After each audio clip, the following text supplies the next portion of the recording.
Bismillah, Assalamualaikum warahmatullahi wabarakatuh. Perkenalkan, nama saya Nia, stambu G3012036. Saya dari kelompok 4, praktikum kimia anorganik. Adapun praktikum yang akan saya jelaskan yaitu tentang percobaan 6, di mana percobaan ini berjudul tentang reaktivitas ion transisi. Adapun tujuan dari percobaan 6 ini yaitu untuk mempelajari reaktivitas ion-ion transisi. Sebelum kita ke metode percobaan, saya akan menjelaskan tentang apa sih pengertian dari logam transisi. Logam transisi adalah kelompok unsur kimia yang berada pada golongan 3 sampai 12, 1B sampai 8B pada sistem lama. Kelompok ini terdiri dari 38 unsur. Semua logam transisi adalah unsur blok D yang pertama, yang berarti bahwa elektronnya terisi tersampai orbit D. Dalam ilmu kimia, logam transisi mempunyai dua pengertian. Yang pertama, pengertian dari IUPAC, yaitu mendefinisikan logam transisi sebagai sebuah unsur yang mempunyai subkulit D yang tidak terpisah penuh atau dapat membentuk kation dengan subkulit D yang tidak terisi penuh. Yang kedua, sebagian besar ilmuwan mendefinisikan ion transisi sebagai sebuah elemen yang berada pada blok D pada tabel periodik. Semuanya adalah logam, yang maksudkan golongan 3 hingga 12 pada tabel periodik. Unsur transisi deret pertama adalah unsur-unsur logam transisi yang terletak pada periode paling pertama dalam kelompok logam transisi pada tabel periodik unsur. Unsur-unsur ini antara lain, yang pertama ada sandium, yang kedua titanium, yang ketiga vanadium, yang kromium, yang kelima mangan, yang ketiga besi, yang keenam kobalt, yang ketujuh nikel, yang kedelapan tembaga, yang kesembilan leng. Selanjutnya kita ke metode percobaan. Sebelum ke metode percobaan, saya akan menjelaskan tentang salah satu definisi dari unsur transisi, yaitu besi. Besi adalah unsur kimia dengan simbol Fe dari bahasa Latin ferrum. Pada nomor atom 26 merupakan logam deret transisi pertama, adalah unsur paling utama di bumi berdasarkan massa membentuk sebagian besar bagian inti luar dan dalam bumi. Selanjutnya adalah metode percobaan. Praktikum ini dilaksanakan pada Rabu 19 Mei 2021 pada pukul 8.00 WITA sampai selesai. Bertempat di Laboratorium Kimia Analitik Fakultas Matematika dan Ilmu Pengetahuan Alam Universitas Tadulako, Palu. Yang kedua adalah bahan dan alat. Adapun bahan yang digunakan yaitu mangan 2 klorida, amonium besi 3 sulfat, besi 3 nitrat, kromium 3 klorida, kobalt 2 klorida, tembaga 2 klorida, nikel 2 klorida, zinc 2 klorida, NaOH 2 molar, NaOH pekat 50%, amonium natrium karbonat, dan tisu.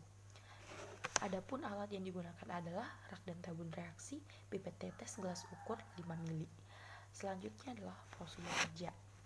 Pertama, larutan NaOH 2 molar sedikit demi sedikit ke dalam 2 mili larutan MnCl2 1 molar. Setelah itu, catat perubahan yang terjadi dan lakukan hal yang sama untuk larutan logam lainnya.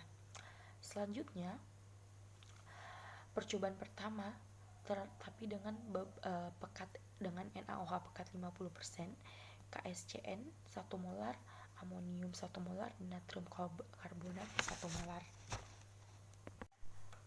Nah, dari praktikum yang kami lakukan, kami mendapatkan beberapa hasil, yaitu yang pertama, yang 2 mili larutan MnSO4 yang kami tetesi dengan 4 tetes NaOH 2 molar menghasilkan larutan berwarna coklat. Yang kedua, 2 mili larutan FAS ditambah 3 tetes NaOH 2 molar menghasilkan warna hijau toska tua. Yang ketiga, 2 mili larutan FeNO3 ditambah 3 tetes NaOH 2 molar menjadi warna orange dan ada endapan. Yang keempat, 2 mili CrCl2 ditambah 6 tetes NaOH 2 molar menghasilkan warna hijau tua. Yang kelima, 2 mili CoCl2 ditambah 3 tetes NaOH 2 molar menghasilkan warna ungu tua, ada endapan. Yang keenam, 2 mili CuCl2 ditambah 3 tetes NaOH 2 molar menghasilkan warna pekat dan endapan warna biru.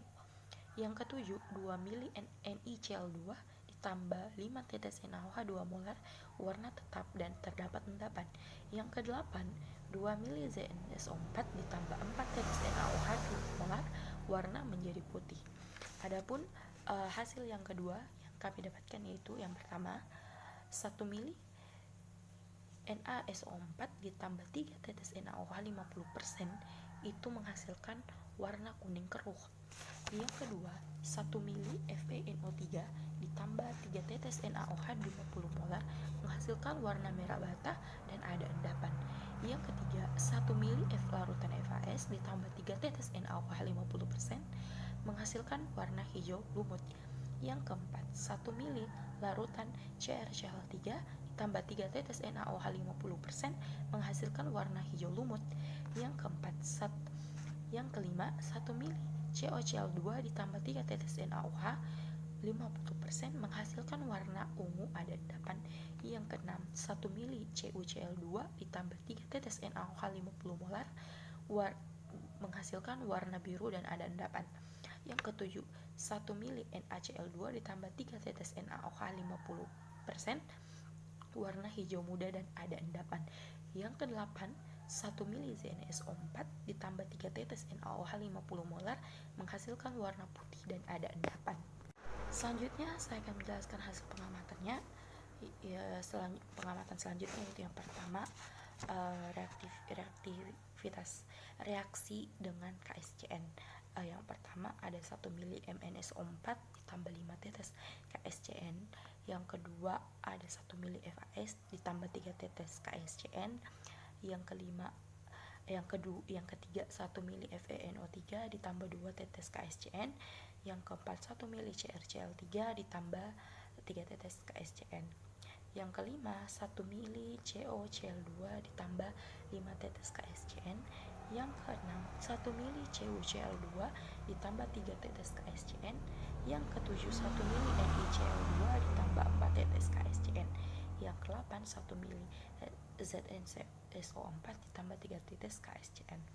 Adapun hasilnya, yang pertama kita mendapatkan warna tetap bening, di mana larutan setelah direaksikan warna tidak terdapat perubahan warna. Yang kedua, warna merah, di mana larutan yang awalnya bening berubah menjadi merah.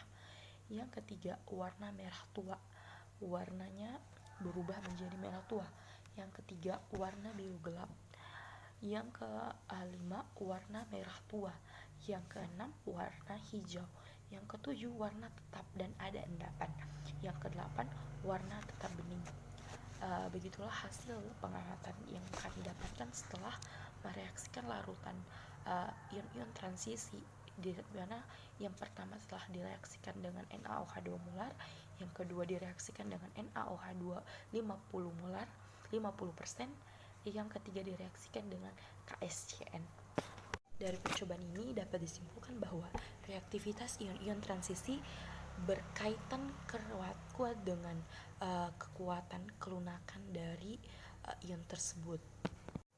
Dari percobaan ini juga dapat disimpulkan bahwa reaktivitas ion-ion dapat kita lihat dari perubahan warna larutan tersebut, di mana apabila direaksikan menjadi terdapat perubahan warna dan endapan, maka dapat disimpulkan bahwa reaktivitas ion-ion tersebut terdapat reaktivitas ion-ion yang berasal dari kation atau anionnya. Sekian penjelasan saya mengenai tentang percobaan ini. Apabila terdapat kesalahan, saya ucapkan mohon maaf, karena kita hanya manusia biasa yang tidak luput dari kesalahan. Jadi saya ucapkan juga terima kasih kepada teman-teman, kepada asdos-asdos kalian yang sudah memberi saya ilmu pengetahuan baru tentang praktikum ini. Dari praktikum ini saya sudah mengetahui tentang bagaimana sih reaktivitas dari ion-ion transisi. Sekian dan terima kasih.